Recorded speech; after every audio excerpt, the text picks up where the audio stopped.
ஹரி ஓம். Abirami butter அருளிய அபிராமி அந்தாதி. காப்பு.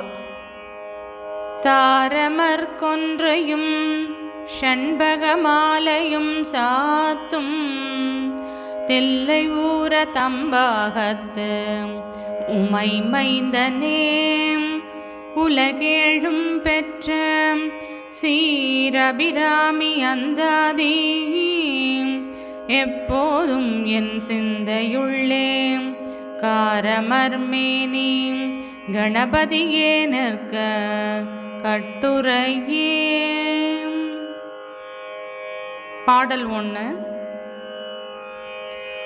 உதிக்கின்ற செங்கதிர் உச்சித்திலகம் உணர்வுடையோர் மதிக்கின்ற மாணிக்கம் மாதுளம்போது மலர் கமலை துதிக்கின்ற மென்கொடி மென்கடி குங்குமத்தோயமென்ன விதிக்கின்ற மேனி அபிராமி எந்தன் விழித்துணையே.